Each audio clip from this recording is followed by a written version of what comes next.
उपरी प्रखंड के रामनगर बिदौल पंचायत में 3 दिवसीय महावीरी झंडे के अवसर पर 151 कुंवारी कन्याओं द्वारा कलश शोभा यात्रा निकाला गया। कलश शोभा यात्रा मधुबनी झंडा स्थल से निकलकर बुधनद नदी तक पहुंचा। नदी से कलश में पानी भरकर पुनः झंडा स्थल तक पहुंचा। इस बीच तरह तरह के भक्ति गीतों पर श्रद्धालु झूमते दिखे। कलश शोभा यात्रा में रामनगर बिदौल पंचायत के नवनिर्वाचित मुखिया शंभू कुमार रॉय, वार्ड 9 के वार्ड सदस्य सबिता देवी, वार्ड 7 के वार्ड सदस्य रणजीत राय, डॉक्टर श्याम राय, सुधीर कुमार, राजेश कुमार, वार्ड 6 के वार्ड सदस्य मनोज ठाकुर सहित अन्य ग्रामीण मौजूद थे। इस बीच सुरक्षा की दृष्टि से भी तमाम व्यवस्था किए गए थे।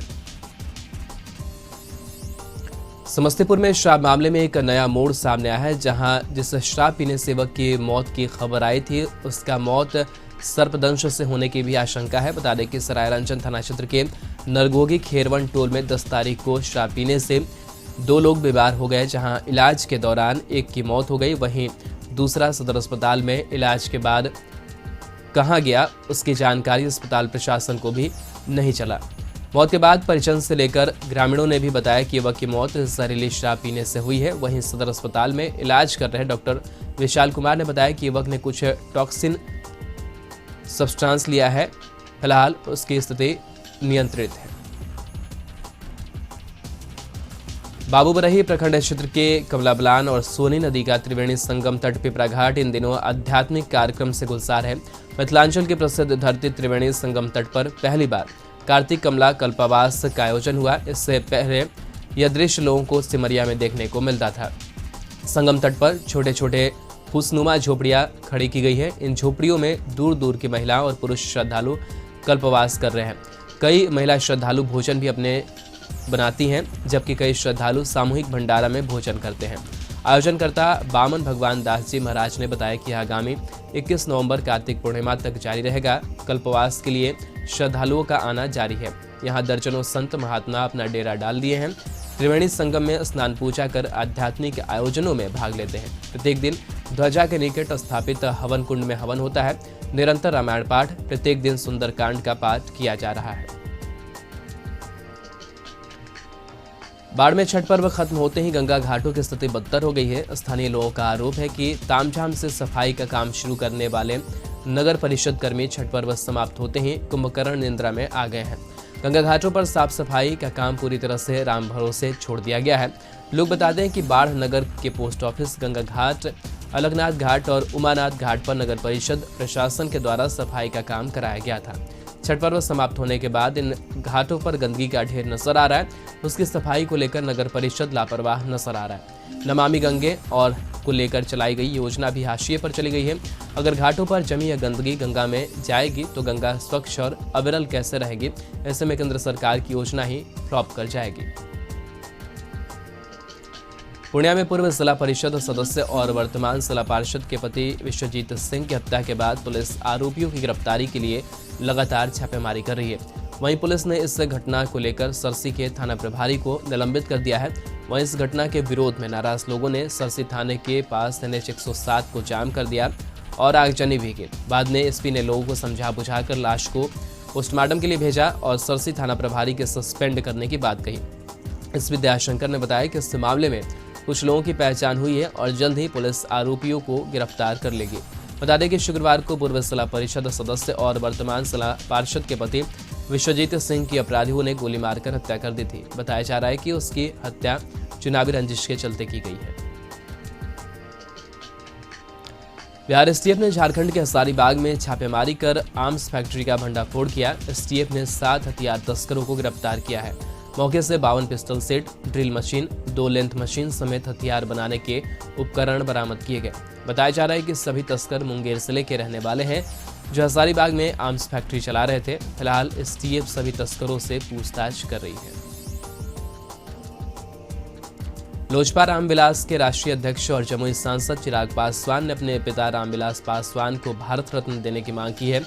उन्होंने कहा है कि उनके पिता खराब स्वास्थ्य के बावजूद काम करते रहे हैं। आज जो लोगों को राशन दिया जा रहा है वो सोच रामविलास की ही थी। साथ ही उन्होंने जहरीली शराब को लेकर भी सरकार पर हमला बोला। हालांकि शराबबंदी कानून का चिराग ने समर्थन किया और मांग करते हुए कहा कि इसे सख्ती से लागू किया जाए। मुंगेर जिले के संग्रामपुर थाना क्षेत्र के भेलवा गांव में पुराने विवाद को लेकर दो परिवारों के बीच गोलीबारी हुई, जिसमें एक महिला को गोली लग गई। घायल महिला को इलाज के लिए अस्पताल में भर्ती कराया गया है। घायल महिला के परिजन ने बताया कि उसके चचेरे भाई के बेटे अंकित ने गोली चलाई। बताया जा रहा है कि दोनों परिवार में पुराना विवाद है, जिसको लेकर झगड़ा हुआ था, फिर गोलीबारी की घटना हुई। फिलहाल पुलिस ने आरोपी सहित 4 लोगों को गिरफ्तार कर लिया है और मामले की जांच में जुट गई है। सिवान में एक शादी समारोह में जमकर गोलीबारी हुई, जिसमें 2 लोगों को गोली लग गई। इस घटना में एक शख्स की मौके पर ही मौत हो गई, जबकि दूसरा शख्स गंभीर रूप से घायल है। घटना बढ़िया थाना इलाके की है। बताया जा रहा है कि एक शादी समारोह में अचानक से गोली चलने लगी, जिसमें 2 लोगों को गोली लग गई। फिलहाल गंभीर रूप से घायल एक युवक को इलाज के लिए अस्पताल में भर्ती कराया गया है। पटना के खगौल के सैदपुरा में हथियारबंद अपराधियों ने एक युवक को गोली मार दी, जिसके बाद घायल युवक को स्थानीय लोगों ने अस्पताल पहुंचाया, जहां उसका इलाज चल रहा है। युवक की पहचान नंदू टोला के रहने वाले अरुण राम के साले के बेटे विक्की कुमार के रूप में हुई है। वारदात के वक्त जख्मी युवक अपनी मां के साथ घर जा रहा था। गोलीबारी की सूचना के बाद पुलिस मौके पर पहुंची और मामले की जांच में जुट गई है। खगड़िया में एक फर्जी दारोगा की 18 दिनों तक ड्यूटी करने के मामले में बड़ी कार्रवाई हुई। बिहार चुनाव आयोग के निर्देश के बाद मानसी थानाध्यक्ष दीपक कुमार को निलंबित कर दिया गया है।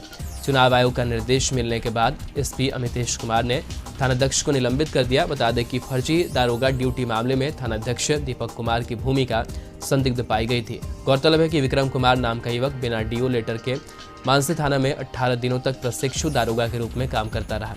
बाद में जब एक आरटीआई कार्यकर्ता ने इसकी शिकायत एसपी से की तो मामले की जांच की गई। सदर एसडीपीओ के जांच में दारोगा विक्रम का सारे कागजात फर्जी पाए गए। हालांकि फर्जी दारोगा फिलहाल न्यायिक हिरासत में है। इन सबके बीच शिव कुमार यादव को मानसी थाना का प्रभार दिया गया है। बांका में भी पंचायत चुनाव के 6ठे चरण की काउंटिंग जारी है। मतगणना बांका केवीपीएस कॉलेज में हो रही है। बाराहाट प्रखंड के 15 मुखिया, 2 जिला परिषद सहित 6 पदों के लिए 1761 प्रत्याशी के भाग्य का फैसला हो रहा है। जिला प्रशासन ने मतगणना केंद्र पर 3 लेयर की सुरक्षा की व्यवस्था की है। मोतिहारी में चुनावी रंजिश को लेकर गोलीबारी की घटना हुई। इस घटना में 2 लोगों को गोली लगी, जिनमें एक की हालत गंभीर बताई जा रही है। घटना जिले के संग्रामपुर थाना इलाके के उत्तरी मधुबनी पंचायत की है, जहां चुनाव के लिए निवर्तमान मुखिया प्रत्याशी चंदा देवी के समर्थक वोट मांगने के लिए घूम रहे थे। तभी दूसरे प्रत्याशी रवि सिंह अपने समर्थक के साथ पहुंचे और दोनों तरफ से विवादों के बीच एक पक्ष ने गोली चला दी, जिसमें चंदा देवी के समर्थक सुधाकर और गुलशन को गोली लग गई। फिलहाल पुलिस मामले की जांच कर रही है। बिहार में जहरीली शराब से लोगों की मौत के बाद सरकार के निर्देश के बाद दरभंगा पुलिस भी शराब माफिया और शराब कारोबारी के खिलाफ पूरी तरह से सख्ती के मूड में दिखाई दे रही है। दरभंगा के एसएसपी बाबूराम खुद शराब माफिया और शराब कारोबारी के खिलाफ आर पार की लड़ाई छेड़ दी है। एसएसपी के आदेश पर सभी थानों में उनके इलाके के शराब माफिया और शराब कारोबारी के फोटो सहित नाम पते के साथ सूची लगाकर सार्वजनिक किया गया है, ताकि शराब के काला कारोबार लोगों को समाज के अंदर एक्सपोज किया जा सके। साथ ही थानेदार से चौकीदार तक को सख्त आदेश दिए गए हैं कि अगर उनके इलाके में शराब बरामद हुई तो किसी की खैर नहीं। खबर रोहतास जिला के शिवसागर थाना क्षेत्र के कैथी की है, जहां कल्लू खान की गोली मारकर हत्या कर दी गई। बताया जाता है कि कल्लू खान की पत्नी रानी खातून इस बार पंचायत चुनाव में मुखिया पद से प्रत्याशी थी।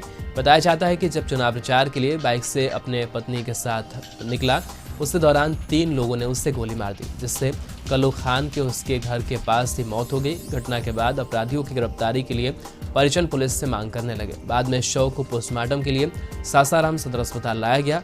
बता दें कि मृतक कल्लू खान हत्या, लूट, डकैती, रंगदारी सहित कई मामलों में आरोपी था और फिलहाल जेल से जमानत पर बाहर था। त्रिस्तरीय पंचायत चुनाव के 6ठे चरण के तहत गया जिले के 3 प्रखंडों में हुए मतदान के मतों की गिनती जारी है। गया शहर के गया कॉलेज के प्रांगण में जिले के आमस और शेरघाटी प्रखंड के मतों की गिनती का कार्य जारी है, जबकि बाकी बासार प्रखंड के मतों की गिनती शहर के जगजीवन कॉलेज में हो रही है। मतगणना को लेकर सुरक्षा के कड़े प्रबंध किए गए हैं। जगह जगह बैरिकेडिंग की गई है और पुलिसकर्मियों को तैनात किया गया है। जिन्हें प्रवेश पत्र निर्गत किया गया है, उन्हें ही मतगणना स्थल पर प्रवेश करने की अनुमति है। साथ ही मोबाइल के इस्तेमाल पर पूरी तरह से पाबंदी लगाई गई है। मुजफ्फरपुर में पंचायत चुनाव के 6ठे चरण के मतदान की मतगणना जारी है। काउंटिंग के चलते मतगणना सेंटर पर सुरक्षा के पुख्ता इंतजाम किए गए हैं। काउंटिंग को लेकर सुबह से ही मतगणना स्थल पर प्रत्याशियों का जमघट लगा है। निवर्तमान समेत सभी प्रत्याशियों के दिल की धड़कनें तेज हैं। सुरक्षा को लेकर जगह जगह सीसीटीवी कैमरे लगाए गए।